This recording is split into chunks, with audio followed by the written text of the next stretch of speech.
하나님께서 우리에게 주신 말씀 찾아 봉독하여 올리도록 하겠습니다. 하나님께서 오늘 우리에게 주신 말씀은 마가복음 4장입니다. 마가복음 4장 35절부터 41절까지의 말씀입니다. 마가복음 4장 35절부터 41절까지의 말씀입니다. 저와 여러분이 합독하여 읽도록 하겠습니다. 읽겠습니다. 그날 저녁에 예수님이 제자들에게 바다 저편으로 건너가자 하고 말씀하셨다.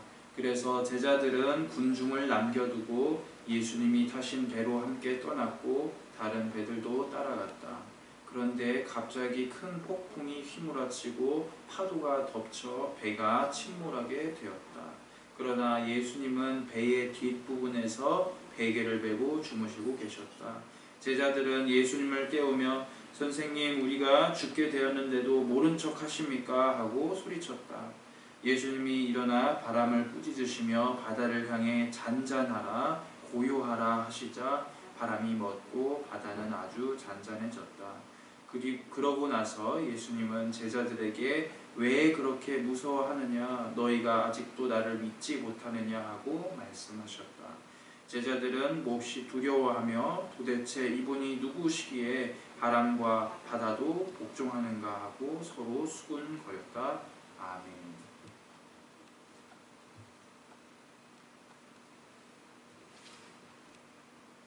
세상에 많은 사람들이 예수님에 대해서 굉장히 궁금해하죠.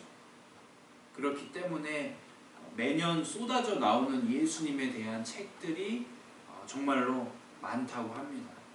제가 얼마 전에 교보문고 사이트를 한번 찾아보았는데 당장에 나오는 것들만 해도 10,000권이 넘었습니다. 기독교 백화점은 더 하겠죠. 왜 그렇습니까? 모든 성경의 이야기는 예수님이 진짜 주인공이시기 때문입니다. 예수님께서 하나님의 아들이시라는 이 사실, 진리는 성경 속에서 계속 강조되고 있는 진리입니다. 그런데 신기하게도 이 예수님이 하나님의 아들이시다라는 사실을 그의 사역 내에, 공생애 중에서 깨달은 사람은 손에 꼽을 만큼 없습니다. 왜 그럴까요? 사람들의 영적인 눈이 감겨있기 때문이겠죠. 당시 예수님을 무려 3년이나 따라다녔던 제자들도, 또 수많은 기적을 눈으로 목격한 사람들도 예수님에 대해서 궁금해했지만 그분이 실제로 하나님의 아들인지는 한참 뒤에 알게 되죠. 심지어 어떤 사람들까지 궁금해합니까? 헤롯 대왕, 또 빌라도 같은 이런 사람들도 예수님이 너무 궁금해서 따로 대화까지 청하죠. 그러나 그들은 결국 알아가는 것이 하나도 없었습니다. 그 이유는 예수님이 하나님의 아들이시다 하는 그 지식이, 그 계시가 오직 하나님께서 선택하신 자들에게만 허락되는 것이기 때문이죠. 우리들은 교회를 되게 오랫동안 대부분 다녔습니다. 인생 속에서 예수님의 존재가 우리 삶에 되게 자연스럽게 녹아들어서 그리고 또 스며들어 있다고 생각해도 좋을 것입니다. 그래서인지 우리는 우리 삶 속에서 예수님에 대해서 너무나도 잘 알고 있다고 생각할 때가 많죠. 그런데 한번 자문을 해보겠습니다. 우리들은 실제로 또 인격적으로 예수님을 과연 잘 알고 있는 걸까요? 그리고 우리들에게 하나님께서는 자신의 특별한 이 아들을 알도록 허락하셨을까요? 오늘은 예수님 옆에 있었던 이 제자들에게 과연 어떤 말씀을 하고 싶으셨는지 본문을 통해서 살펴보려고 합니다. 오늘 본문의 배경은 예수님께서 갈릴리 바다 저편으로 가시는 이야기입니다. 이 전까지 예수님은 하나님 나라에 대한 비밀을 제자들에게 계시하시던 중이셨죠. 그런데 주목할 만한 점이 하나 있습니다. 하나님 나라에 대한 이야기는 오로지 선택받은 사람들만 들을 수 있다라는 것입니다. 그래서 예수님께서는 많은 수의 군중들이 집으로 돌아간 그때에 제자들과 자신을 따르겠다고 하는 적지 않은 자들에게 자신의 진짜 뜻을 계시하셨던 것이죠. 그렇게 하나님 나라의 비밀을 알게 하신 뒤에는 이제 자리를 박차고 일어나십니다. 그러고서 하시는 말씀이 무엇입니까? 이제 갈릴리 바다 저편으로 건너가자라고 하시는 것입니다. 이와 같은 발언에 베드로와 같은 그런 어부들은 서로 눈짓을 주고 받았겠죠. 왜 그렇습니까? 그들은 갈릴리에 대해서 굉장히 빠삭하게 알고 있던 자들이기 때문입니다. 마가복음 4장 35절입니다. 그날 저물 때에 제자들에게 이르시되 우리가 저편으로 건너가자 하시니, 시점이 어떤 때입니까? 바로 그날 하나님의 나라를 제자들에게 알려주신 날이며 날이 저물 때라고 되어 있죠. 마가는 마가복음을 썼을 때 베드로의 이야기를 대필했기 때문에 이 장면을 기록하도록 도와준 사람도 당연히 베드로겠죠. 사람을 낚였던 그 베드로가 그때 있었던 이야기를 조금씩 풀어내는 것입니다. 베드로가 기억하는 그때는 날이 저무는 때, 저녁이었습니다. 사실 이 시간은 갈릴리 바다를 건너기에는 굉장히 염려되는 시간 중에 하나이죠. 왜 염려되는 시간일까요? 그것은 갈릴리의 지형 그리고 지리적 특징을 살펴보면 알 수가 있는 것입니다. 우선 유대 지역의 날씨를 한번 살펴보도록 하겠습니다. 유대 지역은 어떤 지역과 비슷합니까? 사막 지역과 비슷하죠. 낮에는 기온이 높습니다. 굉장히 뜨거운 공기가 지면과 수면을 온통 데워두고 있겠죠. 그런데 밤에는 어떻게 변할까요? 유대 땅뿐만 아니라 주변 사막 지역들은 일교차가 매우 크죠. 그래서 밤에는 영하권까지 떨어지기 때문에 혹시라도 바깥에서 천막을 치지 않거나 불을 쐬지 않고 자게 되면 얼어 죽는다고 합니다. 갑자기 해가 떨어지면은 지면을 빨갛게 데우던, 뜨겁게 데우던 그 공기는 계속해서 위로 올라가려는 성향 때문에 계속해서 차가운 공기랑 마찰이 일어나게 되겠죠. 이 과정에서 바람이 정말로 거세게 일어나게 되는 때가 있는데, 그것이 바로 갈릴리 호수에서 일어나는 유라굴로라는 광풍입니다. 이 바람은 얼마나 살벌한지 사람들이 감히 밤에 나가서 낚시를 하지 못할 만큼 갈릴리 바다를 세차게 때리며 대류한다고 하죠. 문제는 이 유라굴로 광풍을 예측하기가 너무나도 어렵다라는 것입니다. 그런 상황 가운데에서 예수님이 평소에는 하지 않으시는 불안한 말씀을 하시는 것이죠. 얘들아, 이제 저녁이 되었으니까 저쪽으로 건너가자꾸나 하고 말이죠. 아마 베드로를 비롯해서 나머지 어부였던 제자들은 서로 눈빛을 굉장히 재빠르게 교환했을 것입니다. 그들 가운데에서는 물이 잔잔하게 요동치는 그 결을 보고서 이리저리 물의 온도를 손으로 재어보기도 했을 것이고요. 전문가들이었기 때문에 이날 밤에 과연 배를 타고 건너가는 것이 가능할까 회의를 했을 것이 분명하죠. 그렇지만 결국 어떻게 됐습니까? 그들은 입을 모아서 유라굴로가 일어나기에는 희박한 날씨라고 단정하면서 배를 띄웁니다. 4장 36절에 보아하니 이렇게 예수님과 제자들을 태운 배는 한 척이 아니라죠. 여러 척이라고 명시가 되어 있습니다. 지금 한 치 앞도 예측하기 어려운 이 갈릴리 바다의 위험천만한 상황을 예수님 한마디에 모든 사람들이 자신의 목숨을 걸게 되었습니다. 그런데 아니나 다를까 배를 띄우고 행선하자마자 거대한 바람과 물결이 배를 가차없이 공격하기 시작하죠.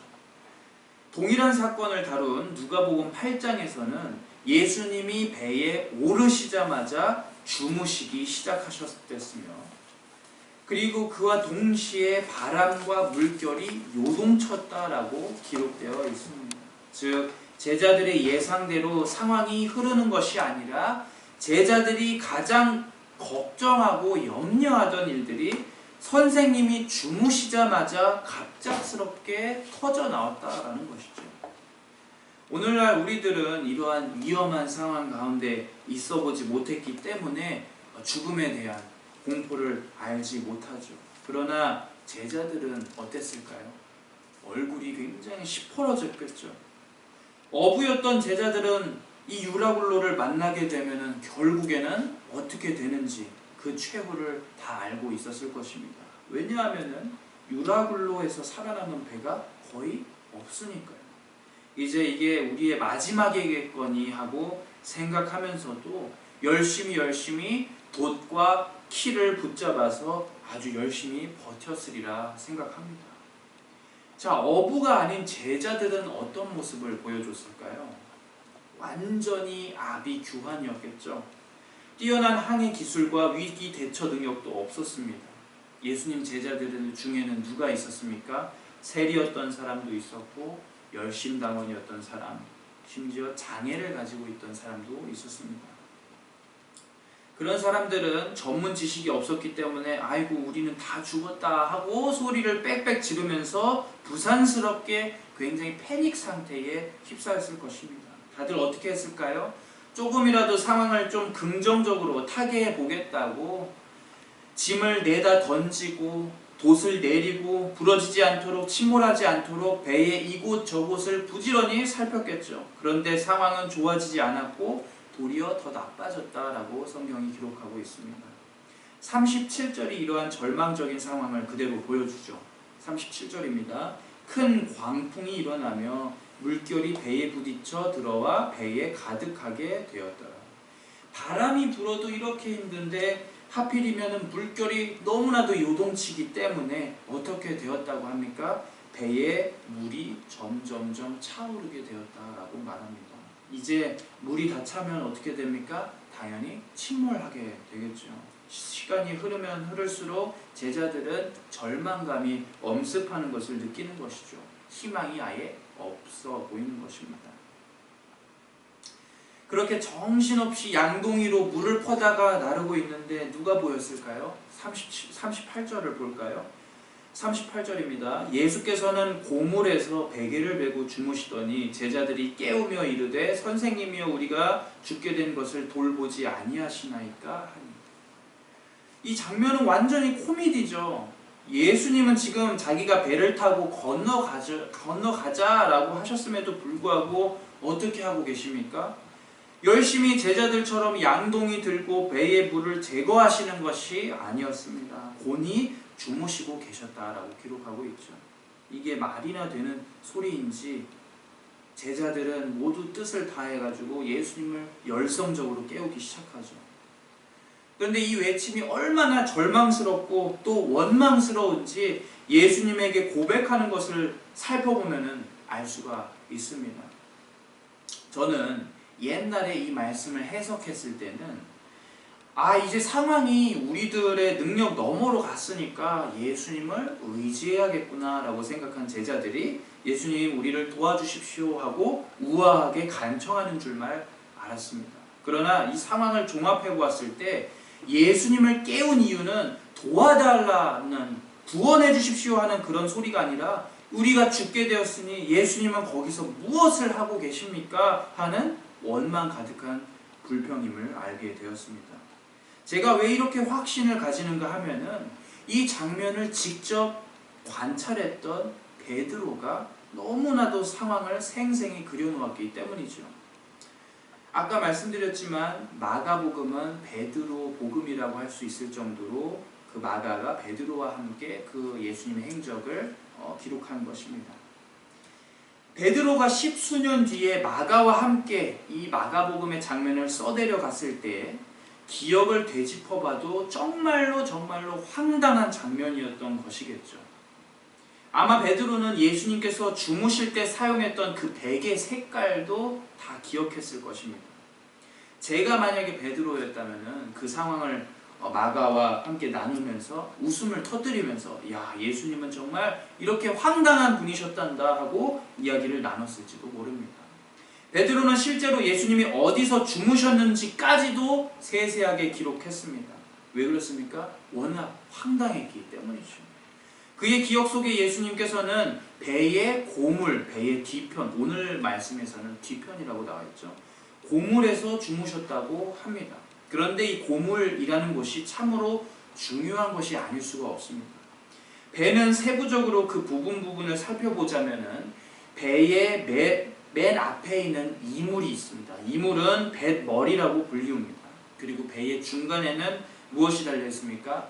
배가 앞으로 나아가게 도와주는 돛이 있죠. 그리고 마지막 배의 꼬리는 고물이라고 불리는 공간이 있습니다. 문제는 이 배의 고물에는 언제나 항해의 진심인 사람들, 항해의 전문인 사람들이 오르는 경우가 많았다라는 것이죠. 그렇지 않다고 해도 배의 방향을 자유자재로 다스릴 줄 아는 사람만이 이 배의 고물에 오르는 것이 정답입니다.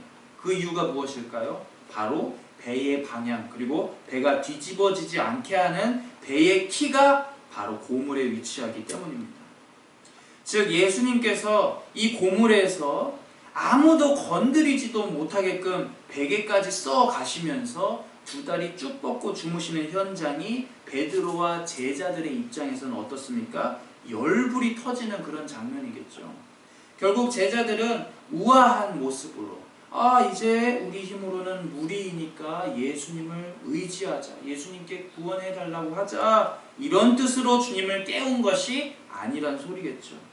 오늘따라 괜히 안 하던 짓을 하시는, 굉장히 얄미운 짓을 하시는 우리 선생님에게 화가 잔뜩 난 것이죠. 그렇다면 여러분, 예수님께서는 배 위에서 왜 잠을 청하셨을까요?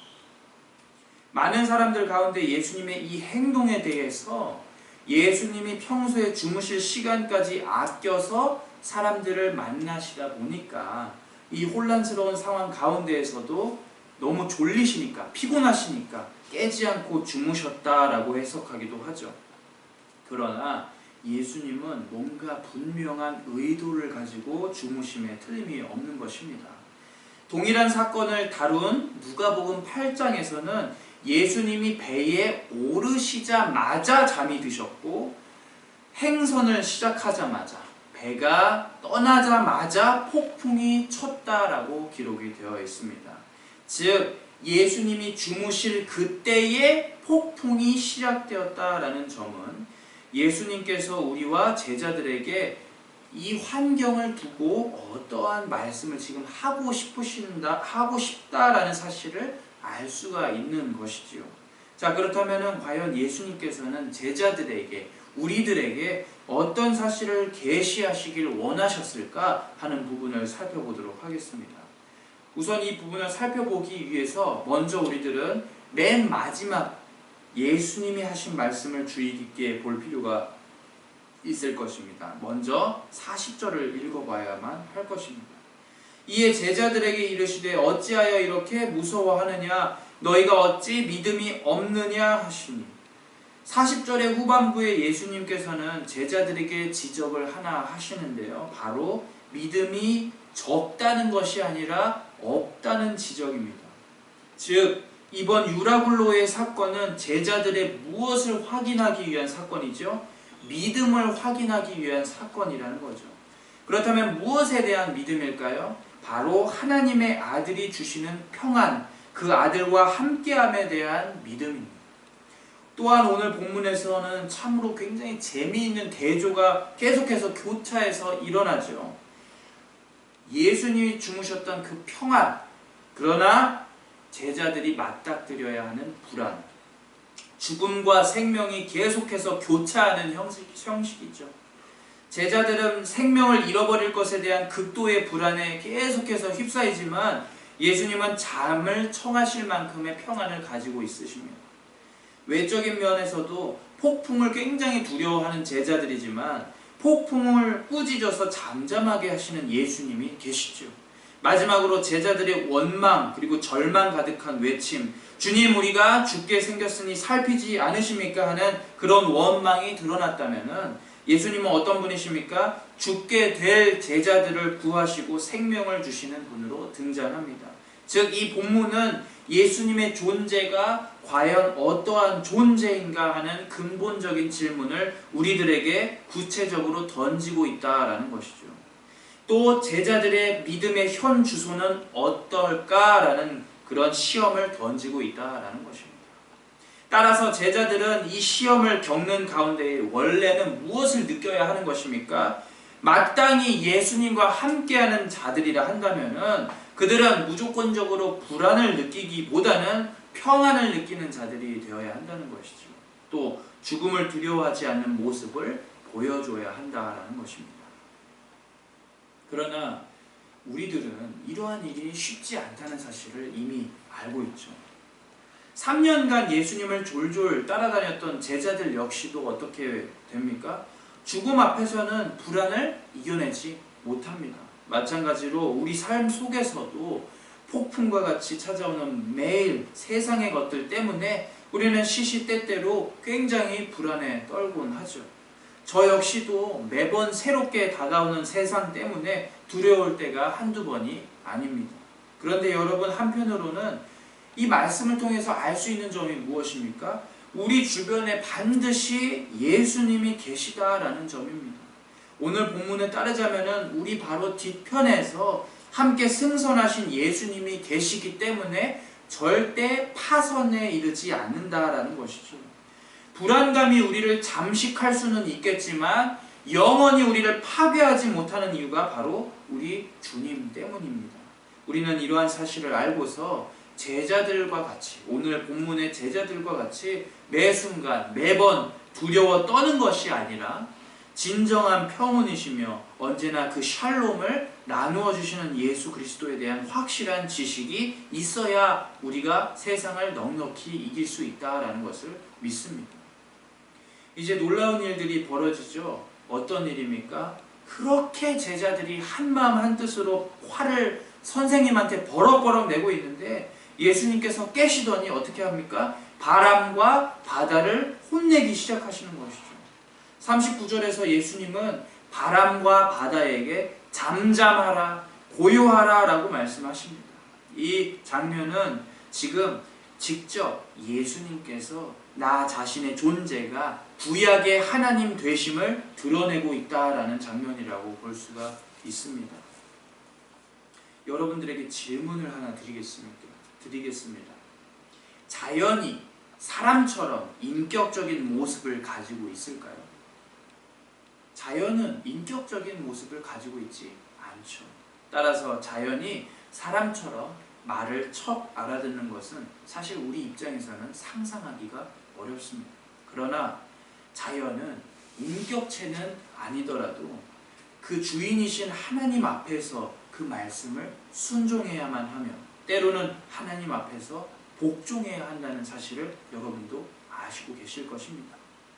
신명기 4장 26절을 제가 읽어드리도록 하겠습니다. 내가 오늘날 천지를 불러 증거를 삼노니 너희가 요단을 건너가서 얻는 땅에서 속히 망할 것이라. 너희가 거기서 너희 날이 길지 못하고 절멸될 것입니다. 앞부분만 다시 읽어볼까요? 내가 오늘날 천지를 불러 증거를 삼노니. 지금 하나님은 이스라엘 백성들과 언약을 맺고 계시죠. 그런데 사람을 증인으로 세우는 것이 아니라 누구와 누구를 증인으로 삼으실 거라고 얘기하십니까? 하늘과 땅, 천지라고 하시죠. 즉 우리의 입장에서는 자연물들은 아무 말 못하는 비인격적인 존재라 할지라도 그 모든 숨결로 살아 움직이게 만드시고 작동하게 하시는 하나님의 앞에서는 우리와 마찬가지로 어린 양과 같이 순종해야 하는 의무가 있음을 우리는 말씀 속에서 배울 수가 있는 것입니다. 로마서에서는 이런 이야기도 있습니다. 온 피조물들은 하나님의 아들들이 나타나기를 기다리고 있으며 피조물들 역시 썩어짐의 종노릇한 것에 대해서 해방되어 하나님의 자녀들의 영광의 자유를 함께 누릴 것이라 말하죠. 즉 비인격적이라 생각했던 자연들, 우리가 멸시하고 파괴했던 자연이나 피조세계들은 하나님 앞에서는 우리들과 마찬가지로 회복되고 그분의 말을 꼼짝없이 들어야 한다라는 이야기겠죠. 그렇다면은 이런 바다와 파도를 잠잠케 하시는 예수님은 과연 어떤 위치에 서 있을까요? 맞습니다. 이 장면은 단순히 바람과 파도도 그분의 능력 앞에서 순종합니다 라는 간단한 이야기를 하는 것이 아니겠죠. 구약에서 온 세상을 호령하시고 이스라엘과 언약을 맺으셔서 또 명하셔서 이 세상의 물리법칙을 완전히 뒤엎어 버리는 그 하나님 그분 자체가 누구 앞에 있다는 것이죠? 제자들 앞에 현현에 있다라는 뜻이죠. 그분, 그 구약의 하나님께서 잠잠하라, 고요하라 라고 소리치신 예수님이 이 사실을 제자들에게 계시하시기 위함이셨을 것입니다. 즉 예수님은 어떤 사실을 계시하시는 것입니까? 나는 구약 속의 하나님이다 라는 사실을 계시하시기 위함이죠. 이제 마지막 구절입니다. 40절부터 41절까지입니다. 이에 제자들에게 이르시되 어찌하여 이렇게 무서워하느냐 너희가 어찌 믿음이 없느냐 하시니 그들이 심히 두려워하여 서로 말하되 그가 누구이기에 바람과 바다도 순종하는가 하였더라. 자연을 꾸짖으셨던 하나님이 이제는 제자들을 꾸짖으시기 시작하시죠. 예수님은 제자들이 믿음이 쬐끄맣다라고 하시는 것이 아니라 믿음이 아예 없다라고 말씀하십니다. 예수님의 입장에서 생각을 해봤을 때 굉장히 섭섭한 장면이겠죠. 화도 나고 안타까웠을 것입니다. 그도 그럴 것이 예수님께서는 방금 전까지 무엇을 하고 계셨다고 했죠? 제자들에게만 특별히 하나님의 나라를 알도록 계시하셨다고요. 그러나 제자들이 보여준 모습은 어떻습니까? 믿음의 전무함이었죠. 문제는 우리들의 모습도 제자들의 믿음 없음과 동일하다라는 것입니다. 이것은 우리 인생 통틀어서 가장 심각한 문제라고 할 수가 있습니다. 예수님과 함께하는 삶을 살고 있으면서 교회를 오랫동안 다니면서 완결된 성경을, 신구약 성경을 가지고 있으면서 우리는 왜 이렇게 현실 속에서 나약하게 살아갈 수밖에 없을 것인가? 왜 죄에게 끌려다니는 삶을 살 수밖에 없을 것인가? 이러한 질문은 우리를 평생 동안 괴롭게 하는 질문임에 틀림이 없습니다. 우리 역시도 마음은 원이로되 육체가 너무 약한 나머지 계속해서 죄를 짓고 있죠. 이러한 문제를 해결하기 위해서 먼저 우리들은 어떤 자들이 되어야 할까요? 주님의 평안을 이어받는 자들이 되어야 할 줄로 믿습니다. 우리는 그런 면에서 항상 현재를 불안하게 살아가는 굉장히 불완전한 존재이죠. 현재를 불안해한다라는 뜻은 내가 과거에 제대로 살지 않았기 때문에 과거에 내가 했어야 하는 의무와 책임이 현재의 나에게 부과된 것 때문이겠죠. 그래서 불안한 것입니다. 따라서 우리가 그리스도인으로서 매일매일 해야만 하는 의무와 책임을 버려두고 오늘날을 살아간다면은 당연히 내일도 우리의 미래도 불안하겠죠. 그리스도인의 의무와 책임은 그러면 무엇일까요? 바로 예수님이 따라가신 그 길을 똑같이 가는 것이겠죠. 그러나 속된 표현으로 세상 속에서 꿀만 빨기 위해 살아가는 사람들은 그리스도교에 대해서 굉장히 크나큰 착각을 합니다. 기독교를 위로의 종교라고 생각을 하죠. 예수님이 자신의 멍에를 가볍다고 이야기하셨기 때문에 실제로 그리스도인의 멍에가 세상 사람들에 비해서 너무나도 가볍다라고 생각합니다. 그러나 우리들은 오히려 세상 사람들보다 더 무거운 멍에를 지고 있죠. 우리는 세상 속에서 어떻게 되든 내 존재를 사랑하고 지금 있는 나의 모습을 사랑하고 나를 애정하고 나를 용서하는 그런 세상의 시류를 받아들이는 자들이 아니라 예수 그리스도의 이름을 높이기 위해서 계속해서 1등을 차지할 각오로 싸우는 그런 자들이 되어야 하겠죠. 그래서 예수 그리스도께서는 그리스도인은 나 자신을 긍정하는 위로의 메시지를 받는 것이 아니라 우리의 스승 되시고 우리 앞서가신 예수님이 묵묵히 지셨던 의무와 책임, 십자가라는 그 책임을 기억하고 매일매일 싸워 이겨내고 감내하고 성장해야 한다라고 가르치셨던 것입니다. 그래서 예수님이 세상의 소금과 빛이 되라고 가르치셨던 것이죠. 녹아서 없어지라 라고 말씀하셨던 것입니다.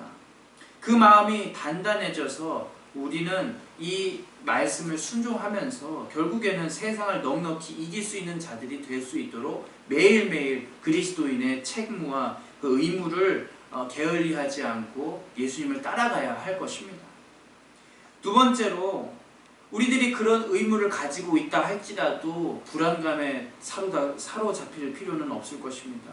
왜요? 배 안에서의 이 제자들의 모습과 같이 현재의 상황에서 우리의 믿음이 없어 보이기 때문이죠. 그래서 우리들은 용기를 내지 못하는 것 같습니다.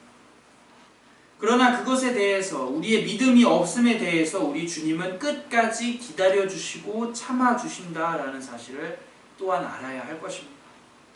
우리는 하나님의 뜻을 잠잠히 기다릴 줄 아는 자들이 되어야 하겠죠. 물론 지금 제자들의 모습은 참 우리가 보기에도 엉망입니다. 하나님의 아들이라는 기적을 잔뜩 보여주시는데도 불구하고 깨닫지를 못하고 있죠. 그러나 이런 엉망인 제자들이라 할지라도 나중에 성령 강림절에서 어떻게 변합니까?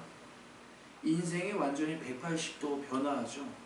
그들 가운데에 두려움이 없어지고 담대함이 생깁니다. 전 세계에 그리스도를 전하는 용감한 자들이 되기 시작하죠. 마찬가지로 우리들의 모습도, 우리들의 믿음도 또한 이와 같다라는 점입니다. 우리는 매일매일 좋든 싫든 성장하는 자들이 됩니다. 우리가 원한다고 해서 삶이 바뀌는 것이 아니라 결국 하나님의 적절한 그 시기에 우리의 인생이 변화함을 고백합니다. 그렇기 때문에 우리는 믿음이 없는 그 과거의 제자의 모습에서 믿음이 장성한 자라고 최후에는 하나님 나라에서 그분을 영원히 찬미하게 된다는 사실을 반드시 믿고 의지해야만 할 것입니다.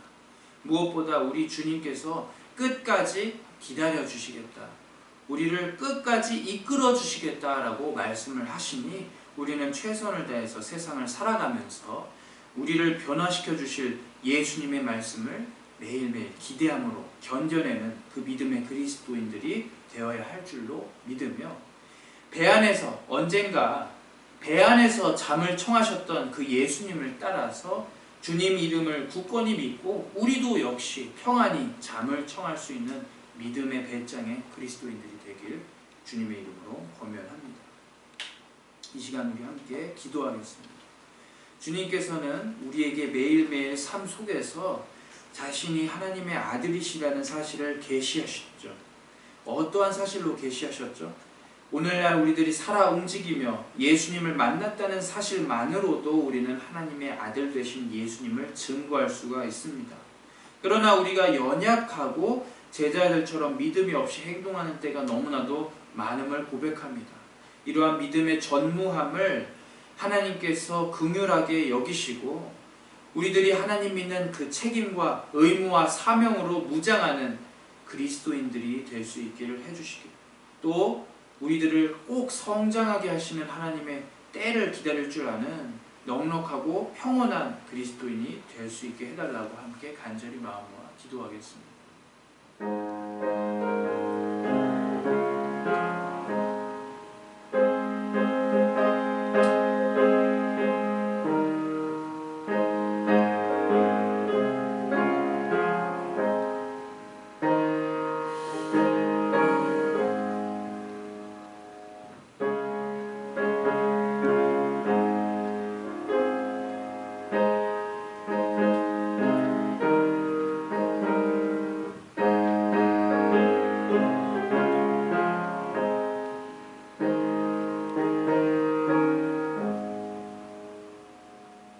주님 감사드립니다. 우리가 주님 앞에 모여서 기도합니다.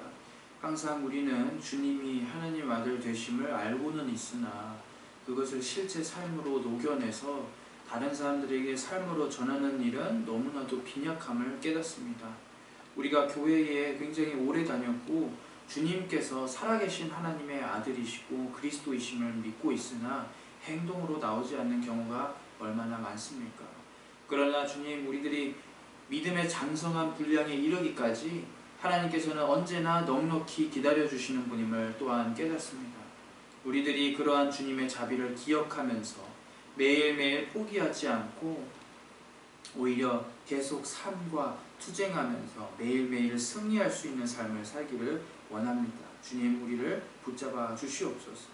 아버지, 이제 정말 한여름 한가운데인데다가 몸의 건강이 염려되는 계절이 왔습니다. 하늘소망교회의 모든 교인들 삶의 자리에서 풍성한 건강의 은혜를 허락하여 주시고, 특별히 아픈 자들은 쾌차할 수 있도록 주님께서 특별히 손으로 어루만져 주시길 간절히 원하오니, 이 모든 말씀 살아계신 예수 그리스도의 이름으로 기도 올려 드리옵나이다. 아멘.